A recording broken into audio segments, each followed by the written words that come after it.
আসসালামু আলাইকুম। আমি ডক্টর রিপন বিশ্বাস আরবিস একাডেমির ইউটিউব চ্যানেলে সবাইকে স্বাগতম। বাংলাদেশের সকল নবম দশম শ্রেণীর শিক্ষার্থীদের জন্য অত্যন্ত গুরুত্বপূর্ণ একটি অধ্যায়, সেটি হচ্ছে অধ্যায় 5। অধ্যায়ের নাম হচ্ছে খাদ্য, পুষ্টি এবং পরিপাক। আজকে এই অধ্যায়ের আমরা বিগত ক্লাসগুলোর মতো আজকে আমরা 100টি এমসিকিউ সলভ করব। বিগত ক্লাসগুলোতে যারা এমসিকিউ যারা প্র্যাকটিস করেছো, আমার বিশ্বাস এই 100টি এমসিকিউ প্র্যাকটিস করলে তোমার এমসিকিউতে আর কোনো জায়গায় আটকানোর খুব একটা সুযোগ থাকবে না। তো আশা করি শুরু থেকে শেষ পর্যন্ত তোমরা গত ক্লাসে যেরকম প্রত্যেকটি এমসিকিউ তোমরা সলভ করেছো, আমারও কোথাও কোনো জায়গাতে কোনো ভুল ভ্রান্তি থাকলে সেগুলো তোমরা ধরিয়ে দিয়েছো বা কমেন্টে তোমরা জানিয়েছো। ঠিক অনুরূপভাবে আজকের ক্লাসটিও তোমরা খুব মনোযোগ সহকারে করবে, প্রত্যেকটি এমসিকিউ তোমরা ভালোভাবে বুঝবে, ব্যাখ্যা সহ। আমি যেরকম তোমাদেরকে বলি একটা এমসিকিউ একটা অপশন হলে বাকি অপশনগুলো যে কেন হবে না সেগুলো সহ তোমাদেরকে জানতে হবে। তো এই প্রত্যেকটা এমসিকিউ তোমরা আগের মতো পুঙ্খানুপুঙ্খানুরূপে জানবা, বুঝবা, কোনো জায়গায় ভুল থাকলে কমেন্ট সেকশনে জানাবা। তো আমি কথা না বাড়িয়ে আমি সরাসরি চলে যাচ্ছি আমাদের লেকচারে। তো যাওয়ার আগে আমি আগের মতো একই কথা আমি তোমাদেরকে বলবো, তোমরা যারা এই ক্লাসগুলো যারা করবা, আমাদের কিন্তু একটা হোয়াটসঅ্যাপ চ্যানেল আছে, সেই চ্যানেলের লিঙ্কটি আমরা প্রথম কমেন্ট সেকশনে আমরা দিয়ে রাখবো। ক্লাস করার পাশাপাশি তোমরা হোয়াটসঅ্যাপেও যুক্ত হতে পারবা, সেখানে আমাদের আরবিস একাডেমির সমস্ত কার্যক্রম এবং রুটিনগুলো তোমরা পেয়ে যাবা, এবং তোমাদের কোনো জিজ্ঞাসা থাকলে তোমরা সেখানে করতে পারবা। তো আমি চলে যাচ্ছি ক্লাসে, সরাসরি ক্লাসে। 5 নম্বর অধ্যায়। তো 1 নম্বর এমসিকিউ সেটা হচ্ছে, দেখো লেখা আছে ক্লোরোসিস হয়। এখানে 1 নম্বরে দেওয়া আছে নাইট্রোজেনের অভাবে, 2 নম্বরে দেওয়া আছে সালফারের ঘাটতিতে, 3 নম্বরে দেওয়া আছে লৌহের অনুপস্থিতিতে। ক্লোরোসিস মানে হচ্ছে ক্লোরোফিল নষ্ট হয়ে যাওয়া, ক্লোরোফিল ভাঙে যাওয়া। তাহলে ক্লোরোফিল ভাঙে যায় কিসের অভাবে, কোনটার অভাবে? মনে রাখবা, নাইট্রোজেনের অভাবেও এটাও ক্লোরোসিস হয়, সালফারের ঘাটতিতে এটাও ক্লোরোসিস হয়, আবার লৌহের অনুপস্থিতিতে এটাও ক্লোরোসিস হয়। সেক্ষেত্রে তোমার অপশন যদি বলো, তাহলে 1, 2, 3 তিনটায় রাইট। সেই রাইট অ্যান্সারটা দেওয়া আছে আমাদের 4 নাম্বার পয়েন্টে। সুতরাং 1 নাম্বার এমসিকিউ এর রাইট অ্যান্সার হচ্ছে 4 নাম্বার। এরপর আমরা আসবো 2 নাম্বার এমসিকিউতে। লেখা আছে নিচের কোনটি মাইক্রোনিউট্রিয়েন্ট? এটা তোমাদের জন্য অত্যন্ত গুরুত্বপূর্ণ একটা কোশ্চেন। যেমন আমরা জানি মাইক্রোনিউট্রিয়েন্ট এবং ম্যাক্রোনিউট্রিয়েন্ট দুইটা ভাগ তোমাদের বইয়ের মধ্যে দেওয়া আছে। তো মাইক্রোনিউট্রিয়েন্ট সেটার মধ্যে আমাদের এখানে কি পড়বে? ম্যাক্রোনিউট্রিয়েন্ট একটা, মাইক্রোনিউট্রিয়েন্ট এটা। মাইক্রোনিউট্রিয়েন্টের সঠিক আনসার হচ্ছে আমাদের ক্লোরিন। এটাও কিন্তু না, এটাও না, এটাও না, এগুলা সবই আমাদের ম্যাক্রোনিউট্রিয়েন্ট। সেই ম্যাক্রোনিউট্রিয়েন্টের ক্ষেত্রে আমরা মনে রাখতে পারি MGK ক্যাফে, তোমাদের বই লেখা আছে সংখ্যাটা, নাইস ফর চপস। এখন এখানে 10টা জিনিস, carbon, hydrogen, oxygen, phosphorus, sulphur, nitrogen, iron, calcium, magnesium আর হচ্ছে পটাশিয়াম। এইগুলো বাদ দিয়ে তুমি এখন খেয়াল করে দেখো, ক্লোরিন কিন্তু এটার বাইরে আছে। সুতরাং ক্লোরিন হচ্ছে মাইক্রোনিউট্রিয়েন্ট। এবার আমরা আসবো 3 নম্বরের মধ্যে, উদ্ভিদের কতটি খনিজ পুষ্টি শনাক্ত করা সম্ভব হয়েছে? উদ্ভিদের কাজে লাগে এরকম খনিজ পুষ্টি শনাক্ত করা সম্ভব হয়েছে কতটি? 40টি অ্যান্সার ভুল, 50 অ্যান্সার ভুল, 70 অ্যান্সার ভুল, রাইট অ্যান্সার হচ্ছে 60টি। এরপর আমরা আসবো নিচের কোনটি মাইক্রো উপাদান? এখন আগের সেই জিনিসটাই কিন্তু এখানে আসবে, মাইক্রো উপাদান। তাহলে আমাদেরকে আগে ম্যাক্রো উপাদানগুলো আমাদেরকে আগে বের করে ফেলতে হবে। মাইক্রো উপাদান নয়। তাহলে মাইক্রো উপাদান নয়, ওই যে আমাদের সেই আগের সেই সিকোয়েন্স। ম্যাক্রো কি আছে দেখো, magnesium, calcium, potassium, calcium, iron, তারপর তোমার হচ্ছে নাইট্রোজেন, তারপরে carbon, hydrogen, oxygen, phosphorus, sulphur. এক্ষেত্রে আমাদের মাইক্রো উপাদান নয় সেটা রাইট অ্যান্সার হচ্ছে ক্যালসিয়াম। এটার 4 রাইট অ্যান্সার ক্যালসিয়াম। এবার আসো 5 নম্বর, অত্যন্ত অল্প পরিমাণে লাগে কিন্তু উদ্ভিদের অত্যাবশ্যকীয় উপাদান কোনটি? খুবই কম পরিমাণে লাগে, উদ্ভিদের অত্যাবশ্যকীয় উপাদান কোনটি? অত্যাবশ্যকীয় কথা লেখা আছে, এটা রাইট অ্যান্সার হচ্ছে জিঙ্ক। এরপর আমরা আসবো নিচের কোনটি গাছের ক্ষুদ্র পুষ্টিকণা? ক্ষুদ্র পুষ্টিকণা বলতে এখানে কিন্তু এটার কথা বলা হয়েছে, মাইক্রোর কথা বলা হয়েছে। তাহলে ক্ষুদ্র পুষ্টিকণা সেটা হচ্ছে কপার। আচ্ছা, নিচের কোনটি উদ্ভিদ পানি থেকে গ্রহণ করে? অর্থাৎ কার্বন, পটাশিয়াম, ক্লোরিন, হাইড্রোজেন, এদের মধ্যে কোনটি উদ্ভিদ পানি থেকে গ্রহণ করে? সেটা হচ্ছে হাইড্রোজেন, কারণ আমরা জানি পানিতে হাইড্রোজেন থাকে, অক্সিজেন থাকে। এরপর আসো সালোক সংশ্লেষণের পরিমাণ বেশি মাত্রায় কমে যেতে দেখা যায় কোনটির অভাবে? অর্থাৎ সোডিয়াম, ক্যালসিয়াম, পটাশিয়াম, ম্যাগনেসিয়াম, এদের মধ্যে কোনটির ঘাটতি থাকলে সালোক সংশ্লেষণের অভাব একদম কমে যাবে আর কি, সেটা হচ্ছে ম্যাগনেসিয়াম। ক্লোরোফিলের প্রধান উপাদান কোনটি? কি কি আছে এখানে? ক্লোরোফিলের প্রধান উপাদান হচ্ছে প্রথমে দেওয়া আছে ম্যাগনেসিয়াম এবং নাইট্রোজেন। প্রথমটা রাইট অ্যান্সার, কারণ ক্লোরোফিলের মধ্যে কি কি থাকে? Carbon, hydrogen, oxygen, nitrogen, magnesium. এটা তোমাদের 9-10 এর বই নাই যে কি কি উপাদান থাকে, carbon, hydrogen, oxygen, nitrogen, magnesium. তাহলে আমাদের অপশনের মধ্যে নাইট্রোজেন এবং ম্যাগনেসিয়াম দেওয়া আছে, এটা রাইট অ্যান্সার। তারপরে বলছে 10 নম্বর প্রশ্ন, পত্ররন্ধ্র খোলা এবং বন্ধ হওয়ার ক্ষেত্রে কার ভূমিকা রয়েছে? এখানে কার্বন ডাইঅক্সাইডের কথা বলা হয়েছে, অক্সিজেন বলা হয়েছে, বোরন বলা হয়েছে, পটাশিয়াম বলা হয়েছে। পটাশিয়াম পত্ররন্ধ্র খোলা এবং বন্ধ হওয়ার ক্ষেত্রে গুরুত্বপূর্ণ ভূমিকা পালন করে। 10 নম্বরের অ্যান্সার রাইট হচ্ছে 3। এরপর আসো 11 নম্বর,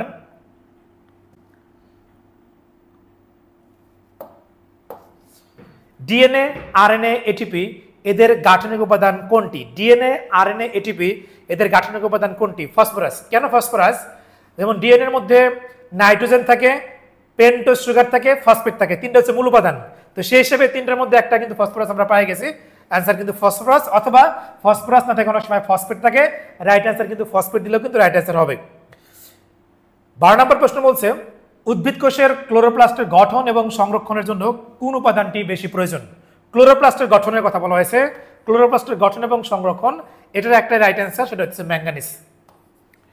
এরপর আমরা আসবো 13 নম্বর, বায়বীয় নাইট্রোজেন সংবন্ধনের জন্য নিচের কোনটি অত্যাবশ্যক? অর্থাৎ নাইট্রোজেন বাতাসে থাকে, সেটাকে অ্যাকসেপ্ট করার জন্য গাছের মধ্যে কোন উপাদানটা থাকলে গাছ সেটাকে অ্যাকসেপ্ট করতে পারে? অর্থাৎ গাছের মধ্যে যদি মলিবডিনাম থাকে তাহলে সেই গাছ পরিবেশ থেকে নাইট্রোজেনকে টানতে পারে। কোন পুষ্টি উপাদানের অভাবে এন্ডোপ্লাজমিক রেটিকুলামের প্রোটিন ট্রাফিকিং প্রক্রিয়া বিপর্যস্ত হয়? আগে আমাকে বুঝতে হবে প্রোটিন ট্রাফিকিং প্রক্রিয়া মানে কি। ট্রাফিকিং প্রক্রিয়া মানে হচ্ছে প্রোটিনগুলোকে একটা সিরিয়ালে সাজানো।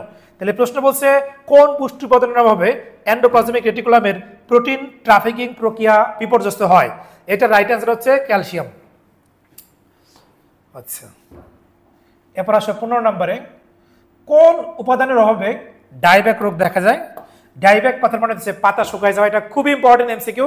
কোনটির অভাবে ডাইব্যাক হয়? একদম ইজি অ্যান্সার, এটার অ্যান্সার হচ্ছে সালফার। তারপর বলছে উদ্ভিদ খর্বাকার হতে পারে নিচের কোনটির অভাবে? খর্বাকার মানে হচ্ছে উদ্ভিদকে খাটো হয়ে যাওয়া। কোন উপাদান যদি না থাকে তাহলে উদ্ভিদ খাটো হয়ে যাবে? এটা রাইট অ্যান্সার হচ্ছে ফসফরাস। এরপর আমরা আসবো 17 নম্বর। আচ্ছা, বলা হয়েছে প্রোটিন ট্রাফিকিং প্রক্রিয়া কোষের কোন অঙ্গাণুতে ঘটে? যে প্রোটিনটাকে সিরিয়ালে সাজাতে হবে, সেই প্রোটিন ট্রাফিকিং প্রক্রিয়া কোষের কোন অঙ্গাণু এই কাজটা করে? এটা রাইট অ্যান্সার হচ্ছে এন্ডোপ্লাজমিক রেটিকুলাম। আচ্ছা, এখানে রাইবোজোম হবে না, কারণ রাইবোজোমের নিজের নামই প্রোটিন ফ্যাক্টরি। এটা অ্যান্সার হওয়ার কোনো সুযোগ নাই। মাইটোকন্ড্রিয়াকে শক্তির ঘর বলা হয়, লাইসোসোমকে জীবাণু ধ্বংস করে। সুতরাং 17 রাইট অ্যান্সার এন্ডোপ্লাজমিক রেটিকুলাম। উদ্ভিদের পাতার রং হালকা সবুজ হয়ে যায় কোনটির অভাবে? অর্থাৎ পাতা হালকা সবুজ হয়ে যাবে কোনটির অভাবে? সেটা হচ্ছে ম্যাগনেসিয়ামের অভাবে। কোনটির অভাবে পাতায় লাল এবং বেগুনি দাগ দেখা যায়? এগুলো কিন্তু খুবই গুরুত্বপূর্ণ প্রশ্ন। কোনটির অভাবে পাতায় লাল এবং বেগুনি দাগ দেখা যায়? এটা রাইট অ্যান্সার হচ্ছে সালফার। আচ্ছা, কোনটির অভাবে ফুলের কুঁড়ির জন্ম ব্যাহত হয়? অর্থাৎ ফুলের যে কুঁড়ি আছে সেই কুঁড়িটা ঠিক মতো জন্মায় না। এটা রাইট অ্যান্সার হচ্ছে বোরন। এরপর আমরা আসবো 21 নম্বর, কোন খাদ্যটি দেহের বৃদ্ধি সাধন এবং ক্ষয়পূরণ করে? এতগুলো খাবারের মধ্যে কোনটা দেহের বৃদ্ধি সাধন এবং ক্ষয়পূরণ করে? গম, ফলের রস, চর্বি, শুটকি মাছ। এটা রাইট অ্যান্সার হচ্ছে শুটকি মাছ। নিচের কোনটি দেহের রোগ প্রতিরোধ ক্ষমতা বৃদ্ধি করে? এখানে খনিজ লবণ আছে, ভিটামিন আছে, আমিষ, শর্করা। এটা রাইট অ্যান্সার হচ্ছে ভিটামিন। আচ্ছা, নেক্সট আমরা আসবো 23 নম্বর প্রশ্নে, আমিষে শতকরা কত ভাগ নাইট্রোজেন থাকে? এটা গুরুত্বপূর্ণ কোশ্চেন। আমিষে শতকরা 16 ভাগ নাইট্রোজেন থাকে। আচ্ছা, নিচের কোনটি উদ্ভিজ্জ আমিষের উৎস? এক কথায় কোনটা খাইলে আমরা উদ্ভিদ জাতীয় জিনিস এখান থেকে আমরা আমিষ পাবো? এটা হচ্ছে ডাল। এটাও কিন্তু খুবই গুরুত্বপূর্ণ প্রশ্ন। এই জন্য ডালকে খাঁটি বাংলা ভাষা বলা হয় গরিবের আমিষ। অর্থাৎ গরিব মানুষও কিন্তু ডালটা খাইতে পারে আর কি। কোন খাদ্য থেকে দ্রুত শক্তি পাওয়া যায়? অর্থাৎ কোন জাতীয় খাদ্য থেকে আমরা খুব দ্রুত শক্তি পাবো? এখানে দইয়ের কথা বলা হয়েছে, আখের রসের কথা বলা হয়েছে, ভাতের কথা বলা হয়েছে, আমের রসের কথা বলা হয়েছে। এখানে আসলে যেটা সঠিক হবে সেটা হবে ফলের রস। তো ফল হিসেবে অ্যান্সার দেওয়া আছে আম, এই জন্য অ্যান্সার হচ্ছে আমের রস। দুধের শর্করাকে আমরা কি বলি? দুধের মধ্যে যে কার্বোহাইড্রেট থাকে তার নাম কি? এটা কি গ্লুকোজ, সুক্রোজ, গ্লাইকোজেন, ল্যাকটোজ? এটা সঠিক অ্যান্সার হচ্ছে ল্যাকটোজ।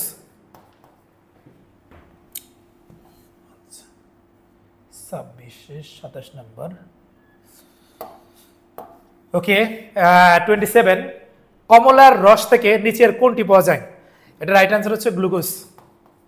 দ্বিশর্করা কোনটি, অর্থাৎ কোনটাকে বাংলা আমরা দুইটা শর্করা পাবো?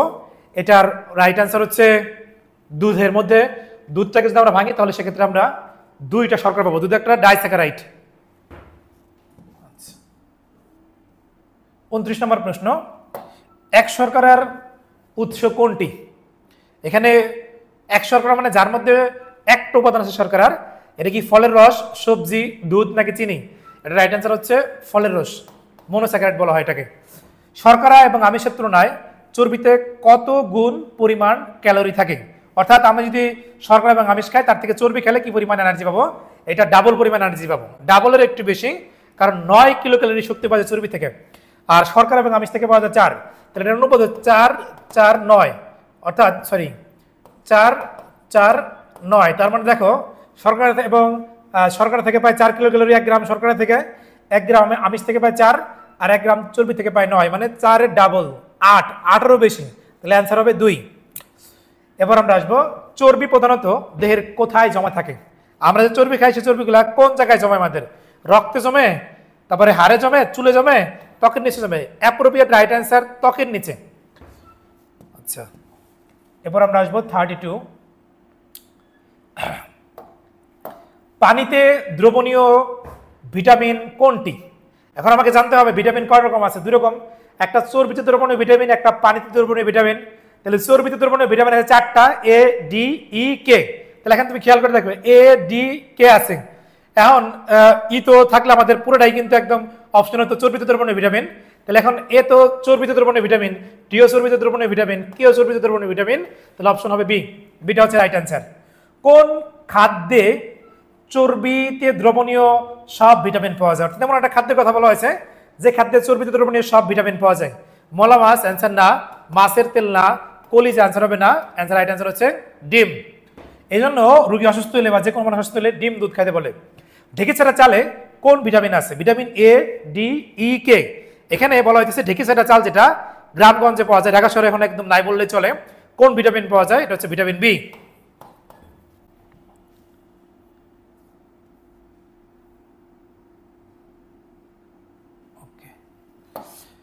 এবার আমরা 35 কোশ্চেন, লৌহের উৎস কি? অর্থাৎ কোন খাবার আমরা বেশি পরিমাণে লৌহ পাবো? এখানে দুধ অ্যান্সার না, কাঠবাদাম না, পনির অ্যান্সার না, রাইট অ্যান্সার হবে যকৃৎ। এবার বলছে একজন প্রাপ্তবয়স্ক ব্যক্তির দৈনিক কত লিটার পরিমাণ পানি পান করা উচিত?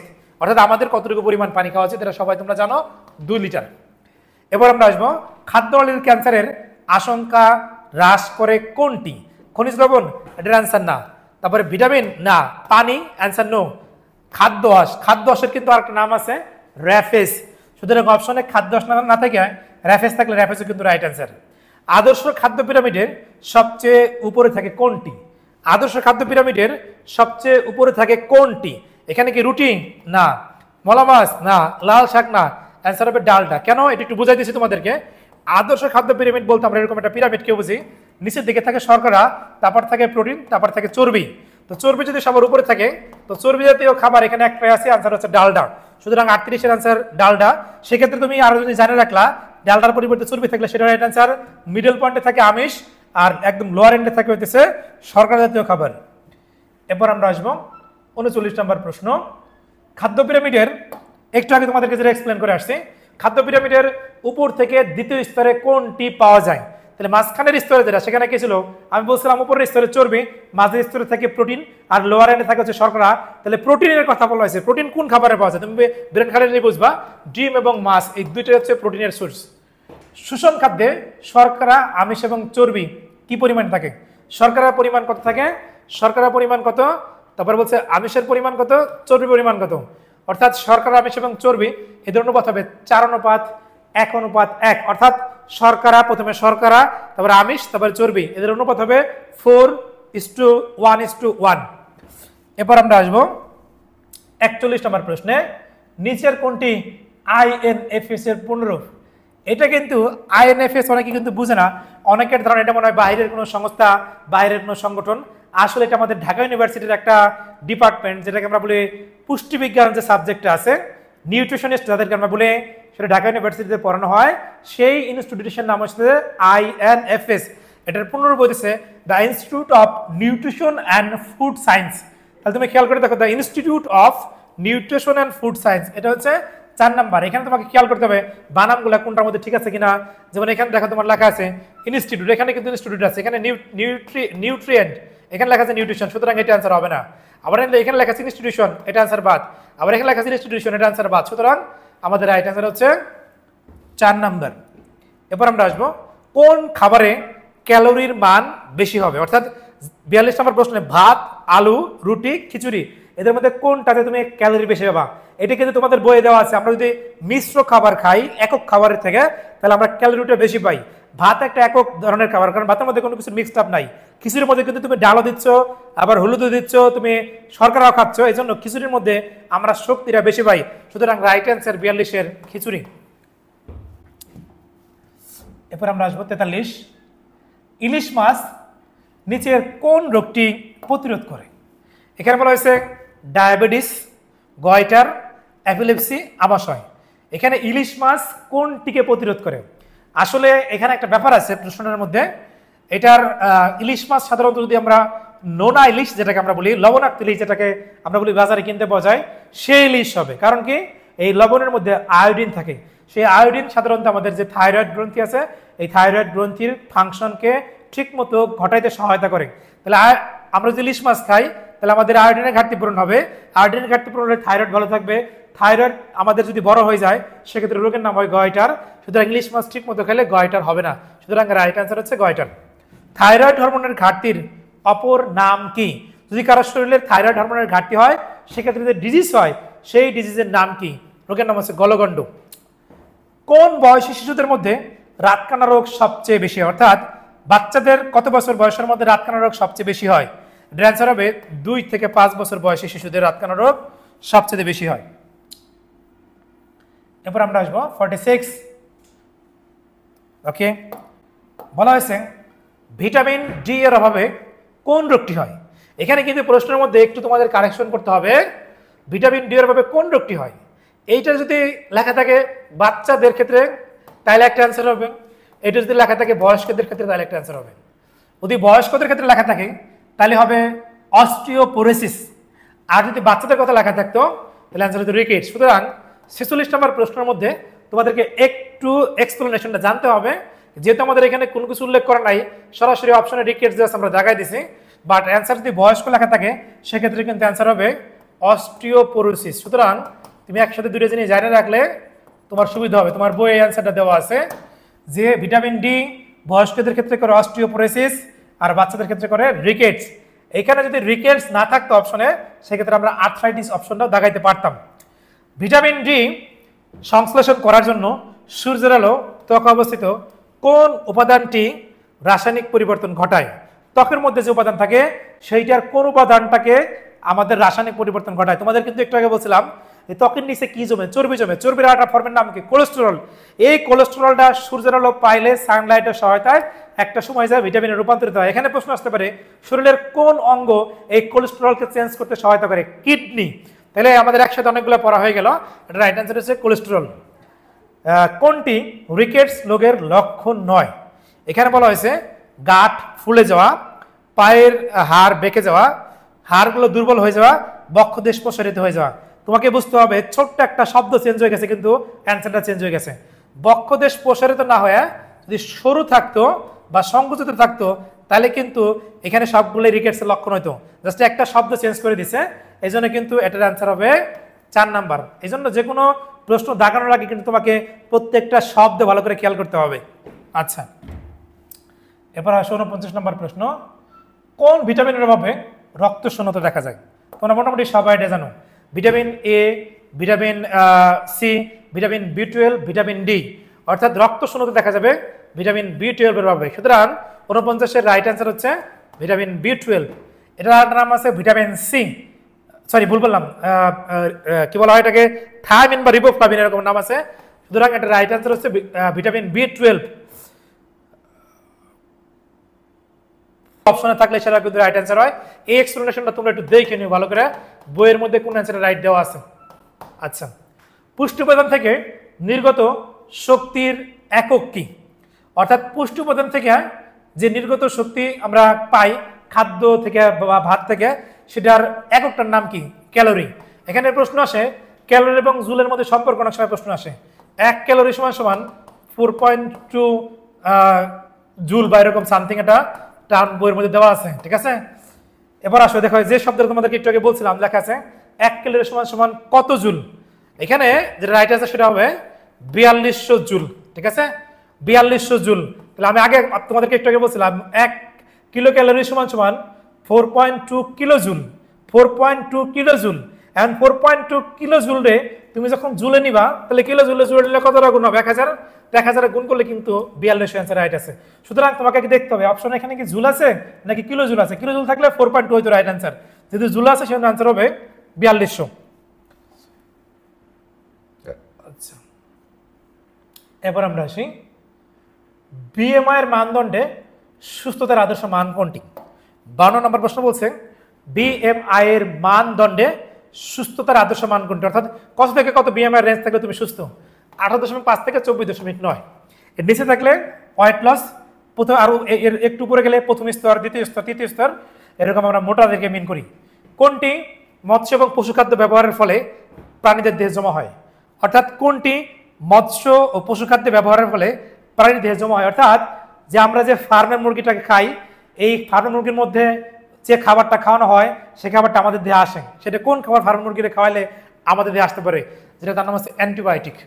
আচ্ছা, এবার আমরা আসবো খাদ্যে পরিপাকের দ্বিতীয় ধাপ কোনটি? 14 নম্বর প্রশ্ন, খাদ্য পরিপাকের দ্বিতীয় ধাপ কোনটি? রাসায়নিক পরিপাক, রাসায়নিক প্রক্রিয়া। তাহলে প্রথমে আমাদের ছিল যান্ত্রিক প্রক্রিয়া, দ্বিতীয় টপিক্সের নাম ছিল রাসায়নিক প্রক্রিয়া। তাহলে খাদ্য পরিপাকের ফার্স্ট টপিক্সের নাম হচ্ছে যান্ত্রিক প্রক্রিয়া, সেকেন্ড ধাপ যেটা তার নাম হচ্ছে রাসায়নিক প্রক্রিয়া। অর্থাৎ এখানে এনজাইম কাজ করবে। কোষ মধ্যস্থ ক্রিয়া কিসের উপর নির্ভরশীল? কোষ মধ্যস্থ ক্রিয়া কিসের উপর নির্ভরশীল? এটার অ্যান্সার হবে এনজাইম। এবার আমরা আসি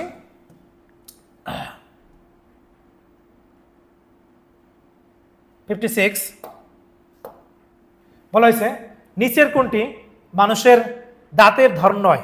ইনসিসর, ক্যানাইন, প্রিমোলার, মোলার। এগুলো হচ্ছে আমাদের দাঁত। Incisor, canine, premolar, molar. এই মোলার যে অপশন এটা কিন্তু নাই, প্রিক্যানাইন, সুতরাং এটা হবে ভুল অ্যান্সার।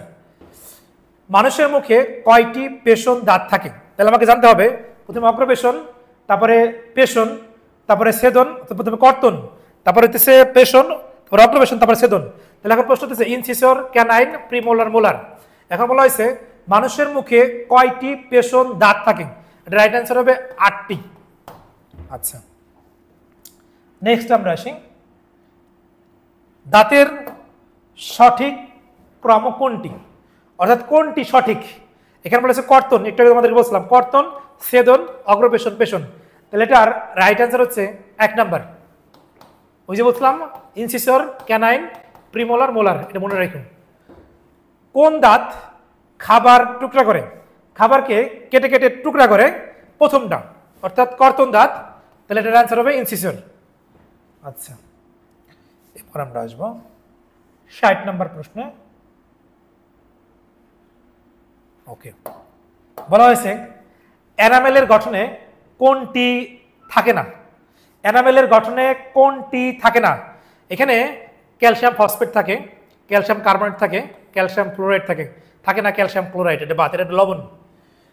কোনটির মাধ্যমে ডেন্টিনে পুষ্টি এবং অক্সিজেন সরবরাহ হয়? এটা অপশন 1 নম্বর দেওয়া আছে এনামেল, 2 নম্বরে দেওয়া আছে ডেন্টিন, 3 নম্বরে দেওয়া আছে পাল্প, 4 নম্বরে সিমেন্ট।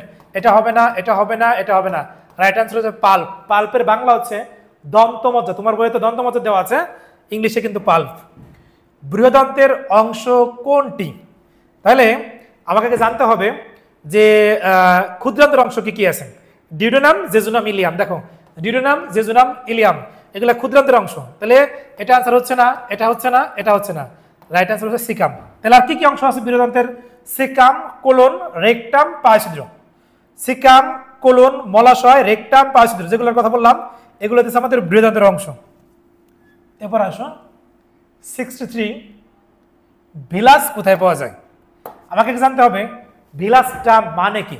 মনে করো আমাদের যে নাড়ি ভুঁড়ি আছে, এই নাড়ি ভুঁড়ির ভিতরে এরকম এরকম অংশগুলো থাকে, এই অংশগুলোর নাম হচ্ছে ভিলাই। এটা থাকে সাধারণত, আমরা যে খাঁটি বাংলা ভাষা বললাম নাড়ি ভুঁড়ি, এটা থাকে হচ্ছে আমাদের পেটের মধ্যে যে নাড়ি ভুঁড়ি আছে এটাকে দুইটা ভাগে ভাগ করা হয়, একটা ক্ষুদ্রান্ত বলা, এটাকে বৃহদান্ত বলা হয়, ভিলাই থাকে ক্ষুদ্রান্তেই। তাহলে ক্ষুদ্রান্তের রাইট অ্যান্সার হচ্ছে, ইংলিশ টার্মের নাম হচ্ছে স্মল ইন্টেস্টাইন, এটার অ্যান্সার হচ্ছে এটা রাইট। তাহলে এটা অ্যান্সার হবে না, এটা বৃহদান্ত, এটা ইসোফেগাস মানে হচ্ছে আমাদের খাদ্যনালীর এখানে কথা বলা হয়েছে, স্টোমাক মানে পাকস্থলী, এটা হবে না, সবগুলো বাদ। অ্যান্সার হচ্ছে 1 নাম্বার। বৃহদান্ত কয়টি অংশ নিয়ে গঠিত? মাত্র তোমাদেরকে বলছিলাম সিকাম, কোলন, মলাশয়, তাহলে এটা রাইট অ্যান্সার হচ্ছে 3টা।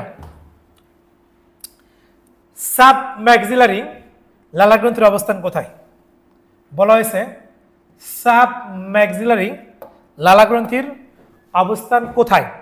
এখানে দেখেন যে জিনিসটা লেখা আছে, চোয়ালের নিচে, কানের নিচে, তারপর লেখা আছে কানের সামনে, চিবুকের নিচে, এটা অ্যান্সার হবে চোয়ালের নিচে।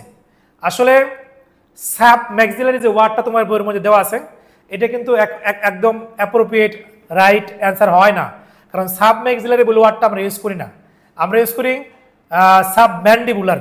তো যেটাই হোক তোমার বইয়ের মধ্যে যদি দেওয়া আছে, তাহলে সাব ম্যাক্সিলারি লালা গ্রন্থির অবস্থান যেটা চোয়ালের নিচে। যকৃতের অবস্থান পাকস্থলীর কোন পাশে? যকৃতের অবস্থান পাকস্থলীর কোন পাশে? লিভারটা পাকস্থলীর কোথায় থাকে? এটা কি বাম পাশে থাকে নাকি ডান পাশে থাকে নাকি উপরে থাকে? এই পাশে যকৃত থাকে, তাহলে এটা পাকস্থলীর ডান পাশে, তাহলে এটা রাইট অ্যান্সার হবে ডান পাশ। এটা কিন্তু বলা হয়েছে পাকস্থলীর, আমার দেহের কথা না। এখানে পাকস্থলী থাকলে যকৃত থাকবে এই পাশে, পাকস্থলীর ডান পাশে। যদি বলা হয় মানুষের দেহের কোন পাশে, তাহলে বাম পাশে। আচ্ছা, পিত্তরসের বর্ণ কি? এটা কি লাল নাকি বাদামি নাকি গোলাপি নাকি গাঢ় সবুজ? এটার রাইট অ্যান্সার হবে গাঢ় সবুজ।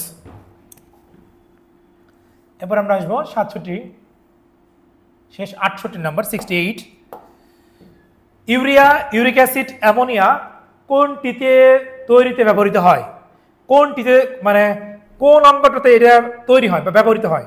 এখানে আপনার সাথে হবে এই ঘটনা না, বিক্রয় হবে না, মূত্রচলিত হবে না, রাইট অ্যান্সার যকৃত।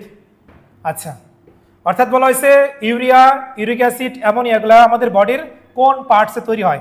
যকৃতে। আচ্ছা, কোনটি পিত্তরসের ওকে কোনটি পিত্তরসের উপাদান নয়?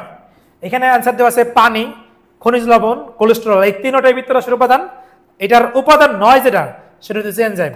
আচ্ছা, এরপর আমরা আসবো 70, মানবদেহের মিশ্র গ্রন্থি নিঃসরণ করে কোনটি?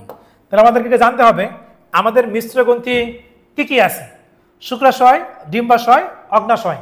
তাহলে অগ্নাশয়ের কথা বলা হয়েছে এখানে, যেমন এখানে এইটা নিঃসরণ করবে থাইরয়েড, এইটা আসবে আমাদের থাইরয়েড গ্রন্থি থেকে, সরি থাইমাস থেকে, এটা আসবে থাইমাস থেকে, এটা আসবে থাইমাস থেকে। সুতরাং থাইমাস তো মিশ্র গ্রন্থি না, এটা আসবে লালা গ্রন্থি থেকে, লালা গ্রন্থি কিন্তু মিশ্র গ্রন্থি না। আর এটা আসবে থাইরয়েড গ্রন্থি থেকে, থাইরয়েড গ্রন্থি কিন্তু মিশ্র গ্রন্থি না। এই প্রশ্নটা একটু ক্রিটিক্যাল। তাহলে মিশ্র গ্রন্থি কি আছে আমাদের শরীরের মধ্যে? শুক্রাশয়, ডিম্বাশয়, অগ্নাশয়। তাহলে এখানে প্রশ্ন যে অগ্নাশয় থেকে যেটা রিলিজ হয় এটার নাম কি? অ্যামাইলেস।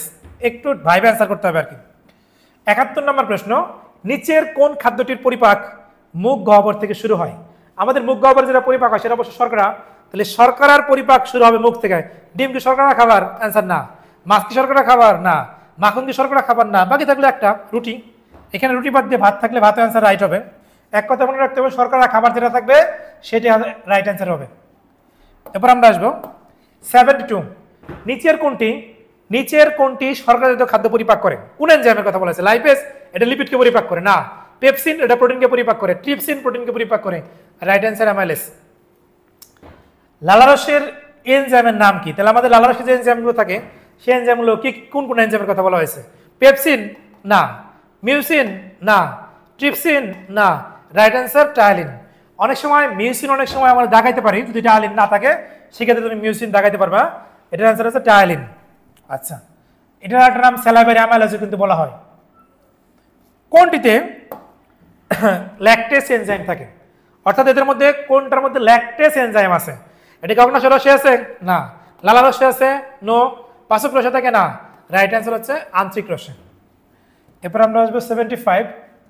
নিষ্ক্রিয় পেপসিনোজনকে সক্রিয় পেপসিনে পরিণত করে কোন এনজাইম? নিষ্ক্রিয় পেপসিনোজনকে সক্রিয় পেপসিনে পরিণত করে কোন এনজাইম?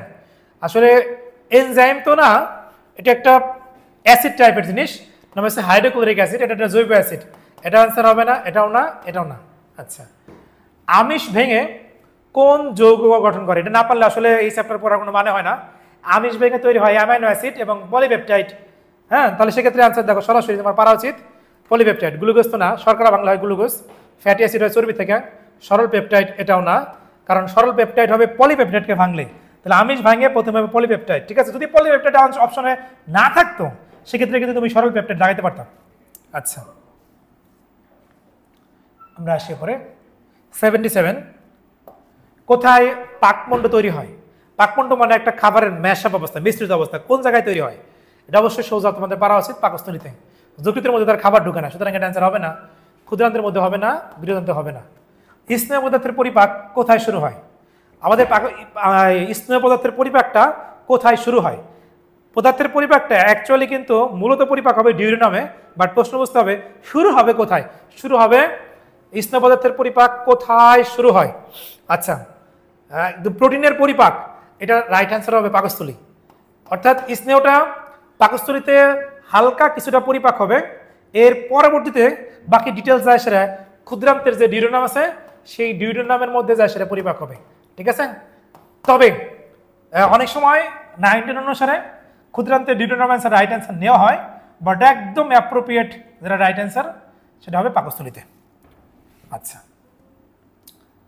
তারপর আমরা আসবো ফ্যাটি লিভারের ক্ষেত্রে লিপিডের পরিমাণ বেড়ে যায় কত শতাংশ? আমরা অনেক সময় শুনছি বাবা আমার ফ্যাটি লিভার হয়েছে, সেক্ষেত্রে লিপিডের পরিমাণ কত পার্সেন্ট বেড়ে যায়? বলা হয়েছে 20 থেকে 30, নো।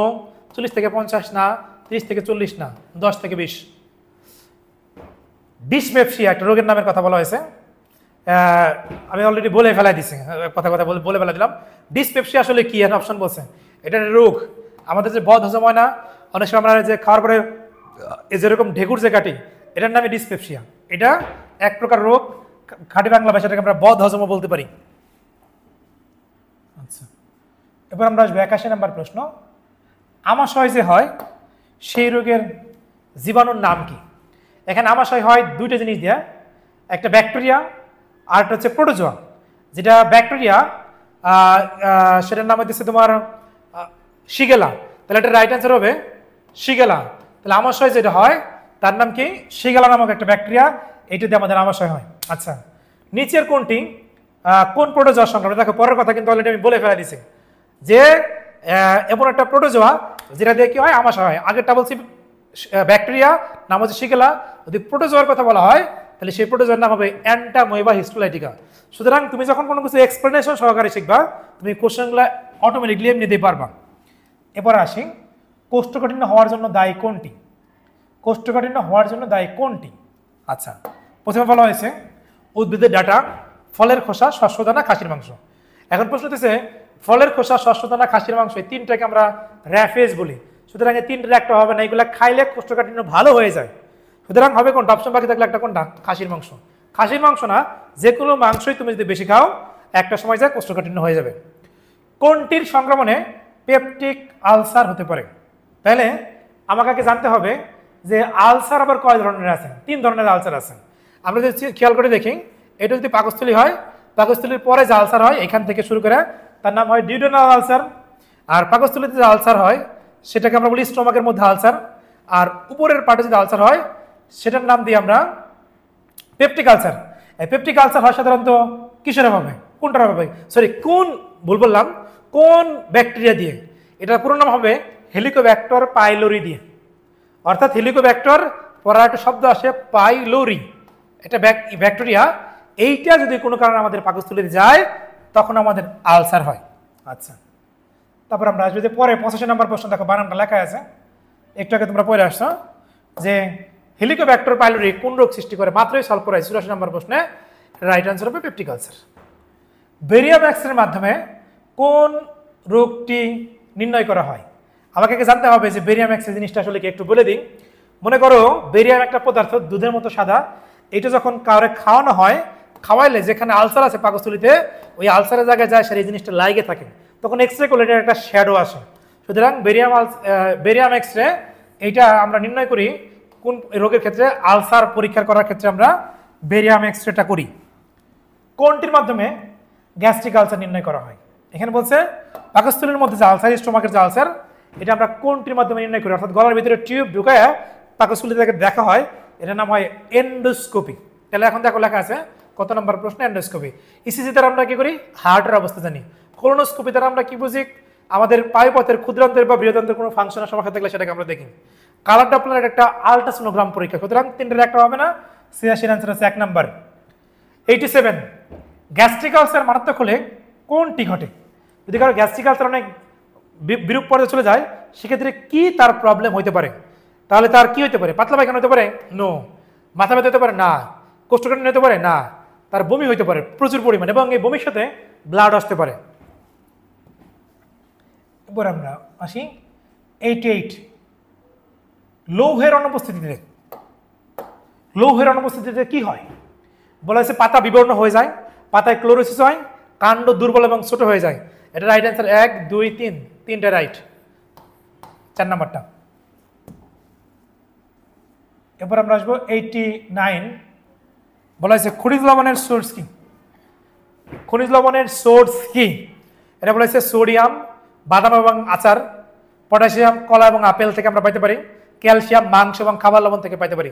সবগুলো রাইট অ্যান্সার। এটা রাইট অ্যান্সার হচ্ছে 1 2 3। এরপর আমরা আসবো 90 নম্বর। বলা হয়েছে পানি কি হিসেবে কাজ করে? দাবক রূপে কাজ করে, রাইট। আমাদের রক্ত সঞ্চালনে সহায়তা করে, অবশ্যই। খাদ্য উপাদান এবং খনিজ দেহকোষে পরিবহন করে, রাইট অ্যান্সার 1 2 3। সুতরাং সেই হিসেবে 4 নাম্বারটা রাইট অ্যান্সার। এবার আমরা 91 বলা হলো হাড় যেমন মানবদের কাঠামো তৈরি করে, তেমনি উদ্ভিদদের কাঠামো তৈরি করে কে? বলা হয়েছে হেমিসেলুলোস, তারপর বলা হয়েছে র্যাফেস এবং সেলুলোস। এটা রাইট অ্যান্সারটা হবে হচ্ছে হেমিসেলুলোস, অ্যান্সার ভুল। র্যাফেস এবং সেলুলোস, সেই হিসেবে অ্যান্সার হচ্ছে 2 এবং 3। এবার আমরা আসবো 92 বলা হয়েছে ভিটামিন ডি প্রয়োজন। কি কি কারণে ভিটামিন ডি প্রয়োজন? দাঁত এবং হাড় গঠনে, অবশ্যই তোমরা জানো দাঁত এবং হাড়, এটা সঠিক। অন্ত্রে ক্যালসিয়াম শোষণে, রাইট অ্যান্সার। অন্ত্রে ফসফরাস শোষণে, রাইট অ্যান্সার। রাইট অ্যান্সার 1 2 3, তিনটে রাইট। এবার আসো 93 লৌহের ঘাটতিজনিত রক্ত শূন্যতা হয়। লৌহের ঘাটতিজনিত রক্ত শূন্যতা হয় অত্যাধিক রক্তপাতে, কৃমির সংক্রমণে আর অন্ত্রের সংক্রমণে। সবগুলো রাইট অ্যান্সার। 93 রাইট অ্যান্সার হচ্ছে 1 2 3। বিএমআর এর মান নির্ভর করে 94 কিসের উপরে? বলেছে বয়সের উপরে, এটা অ্যান্সার রাইট। ছেলে বা মেয়ে অর্থাৎ লিঙ্গের উপরে, এটা অ্যান্সার রাইট। শরীরের রক্তচাপের সাথে আমাদের বিএমআর সম্পর্ক না, এটা বাদ। অ্যান্সার হবে 1 এবং 2। এরপর আসো 95 বিএমআই এর মান নির্ভর করে কিসের উপরে? বলা হয়েছে দেহের উচ্চতার উপরে, বয়সের উপরে, দেহের ওজনের উপরে। এখানে বয়স যে অপশনটা বিএমআই, এখানে কোনো বয়সের ব্যাপার নাই, কারণ আমরা জানি ওজন ডিভাইডেড বাই উচ্চতা। সুতরাং এখানে কিন্তু আমার বয়সের প্রশ্নে আসে না, ওজনটা উচ্চতা। তাহলে এখানে 1 এবং 3 নাম্বার, এটা হচ্ছে রাইট অ্যান্সার। 96 খাদ্য সংরক্ষণে অনুমোদিত রাসায়নিক পদার্থ হলো কি কি? অর্থাৎ খাদ্যকে সংরক্ষণের জন্য কোন কোন পদার্থ সাধারণত ইউজ করা যাইতে পারে? এখানে বলা হয়েছে সোডিয়াম বাইসালফেট, এটা রাইট অ্যান্সার। ডিডিটি অবশ্যই এটা বিষ। ক্যালসিয়াম অ্যাপারনেট, এটা রাইট অ্যান্সার। 1 এবং 3 অ্যান্সার রাইট। এরপর আমরা আসবো 97 প্যানক্রিয়াস মানে অগ্নাশয়, এটা কি বহিঃক্ষরা এবং অন্তঃক্ষরা গ্রন্থির মতো কাজ করে? এটা অ্যান্সার রাইট। শর্করা আমিষ, স্নেহ এবং জাতীয় খাদ্যের পরিপাকে সাহায্য করে, অবশ্যই রাইট অ্যান্সার। অম্লক্ষারের ভারসাম্য রক্ষা করে, অবশ্যই রাইট অ্যান্সার। সেই হিসেবে 1 2 3 তিনটে রাইট অ্যান্সার। 98 সাধারণত পাকস্থলীতে পরিপাক হয় না কোন জাতীয় খাবার? বলা হয়েছে শর্করা জাতীয় খাবার, তারপরে বলা হয়েছে আমিষ জাতীয় খাদ্যের আর স্নেহ জাতীয় খাদ্যের। আসলে এই 98 যে প্রশ্নটা, এটাতে একটু পরিপাক হয় না শর্করা জাতীয় খাদ্যের, এটা রাইট, পরিপাক হবে না, পাকস্থলীতে কোনো শর্করা পরিপাক হয় না। আমিষ জাতীয় খাবার এটা পাকস্থলীতে পরিপাক হয়। স্নেহ জাতীয় খাবারও এটা কিন্তু পরিপাক হয়, 1% অথবা 2% স্নেহ পরিপাক হয়। কিন্তু যেহেতু আমাদের একটা মাল্টিপল অ্যান্সার দেওয়া আছে, সেক্ষেত্রে পাকস্থলীতে পরিপাক শর্করা হবে না। 1 নম্বরটা বাদ দিলে অ্যান্সার হবে 2 এবং 3। রাইট অ্যান্সার হচ্ছে 2 এবং 3। যদিও আমাদের 3 নাম্বারটাও কিন্তু রাইট অ্যান্সার আমরা নিতে পারি না, কিন্তু যেহেতু দেখাইতে হবে তোমাদের জুনিয়র লেভেল অনুসারে, সেক্ষেত্রে 2 এবং 3 তুমি রাইট অ্যান্সার নিতে পারো। এরপর আমরা আসি, নিচের উদ্দীপকের আলোকে 99 এবং 100 এই দুইটা প্রশ্নের অ্যান্সার দাও। আশা করি আমরা একদম শেষ মুহূর্তে চলে আসছি, দুইটা প্রশ্ন পড়লে আমাদের পড়া কমপ্লিট হয়ে যাবে। বলেন উদ্দীপকের এক্স উপাদানের অভাবে ফুল এবং ফল ঝরে পড়ে, ওয়াই উপাদানের অভাবে পার্শ্বমুকুল মরে যায় এবং উভয়ের অভাবে পাতায় মৃত অঞ্চলের সৃষ্টি হয়। উদ্দীপকের এক্স উপাদানটি গঠন করে কি? 1 নম্বরে বলা হয়েছে নিউক্লিক অ্যাসিড, 2 নম্বরে বলা হয়েছে এনএডিপি, 3 নম্বরে বলা হয়েছে লিপিড। আসলে এটার অ্যান্সার হবে 3টাই, 1 2 3 3টাই, অর্থাৎ ফুল ফল ঝরে পড়ে, ফসফরাস, পটাশিয়াম এদের কথা বলা হয়েছে। সেই হিসেবে তোমার রাইট অ্যান্সার হচ্ছে 99, 1 নম্বর, 2 নম্বর এবং 3 নম্বর, এই 3টাই রাইট অ্যান্সার। এরপর আসো লাস্ট ওয়ান, ওয়াইয়ের সমস্যার সমাধানে ব্যবহার করতে হবে কি? ওয়াইয়ের সমস্যার সমাধানে ব্যবহার করতে হবে কি? ওয়াই দ্বারা বুঝাইছে ফসফরাস, এখন কি বলে পটাশিয়াম, পটাশিয়াম। তো পটাশিয়াম, ফসফরাস এদেরকে দ্বারা আমরা সাধারণত একটা সার বানাই, যেটা কৃষকরা ফসলের মাটি ইউজ করে। সেই সারের নাম কি? সেটা হচ্ছে মিউরেট অফ পটাশ। সুতরাং এটার 100 রাইট অ্যান্সার হচ্ছে এই 2 নম্বর। তোমাদেরকে আমি বিনীতভাবে একটু কয়েকটা জিনিস আমি তোমাদেরকে বলবো। সেটা হচ্ছে, যেহেতু আমি তোমাদেরকে এই অধ্যায় 5ম অধ্যায়ের 100টি এমসিকিউ আমি তোমাদেরকে সলভ করে দিলাম ব্যাখ্যা সহকারে, তারপরে তোমাদের অনেকের এরকম কোশ্চেন থাকতে পারে যে স্যার এই প্রশ্নের এমসিকিউটা আমরা বুঝি নাই। সেক্ষেত্রে তোমরা কমেন্ট সেকশনে প্রশ্ন করলে আমি আশা করি ব্যাখ্যাটা দেওয়ার চেষ্টা করবো, অথবা আমি না দিলেও কেউ না কেউ ব্যাখ্যা দিবে। তো সেক্ষেত্রে তোমরা প্রত্যেকটা প্রশ্ন এমসিকিউ ভালোভাবে তোমরা পুঙ্খানুপুঙ্খানুভাবে বিশ্লেষণ করে পড়বা। যদি তুমি বিশ্লেষণ করে পড়ো তাহলে 100 এমসিকিউ পড়া মানে তোমার 400 এমসিকিউ পড়া, কারণ প্রত্যেকটার অপশন আছে 4টা করে। আর তুমি যদি গতানুগতিক ধারা এমসিকিউ পড়ো সেক্ষেত্রে কিন্তু তোমার এভাবে পড়া হবে না। সুতরাং তুমি ভিডিওটা ভালো করে দেখবা এবং এই ক্লাসগুলো ভালো করে করবা। এবং যারা আমাদের স্টুডেন্ট না তাদেরকে আমি বলবো তোমরাও এটা ভালো করে ক্লাসগুলো ভালো করে করবা। যারা প্রত্যন্ত অঞ্চল থেকে দেখবা বা ফিউচারে যারা দেখবা তাদেরকে বলবো তোমরা এইভাবে পড়লে আশা করি তোমরা পরীক্ষা অনেক ভালো করবা। তোমাদের সাথে আমাদের একটা রিকোয়েস্ট আছে আমার, সেটা হচ্ছে এই ভিডিওর কমেন্ট সেকশনে কিন্তু আমি শুরুতে বলছিলাম একটা ইউটিউবের হোয়াটসঅ্যাপের একটা চ্যানেলের লিঙ্ক দেওয়া, সেক্ষেত্রে তোমরা জয়েন হয়ে যাবা এবং তোমাদের কোনো কোশ্চেন থাকলে, কোয়ারি থাকলে সেখানে তোমরা করবা। এবং আমাদের এই চ্যানেলটাকে সাবস্ক্রিপশন করে রাখলে পরবর্তীতে তোমরা প্রত্যেকটা অধ্যায় এরকম করে তোমরা এমসিকিউ পাবা। এবং আমি এমসিকিউ শেষ করার পরে আমি প্রত্যেকটা অধ্যায়ের আমি সিকিউ কিন্তু তোমাদের এভাবে লেকচার দিয়ে দেবো। তোমরা ভালো থাকো, সুস্থ থাকো, আল্লাহ হাফেজ, আসসালামু আলাইকুম।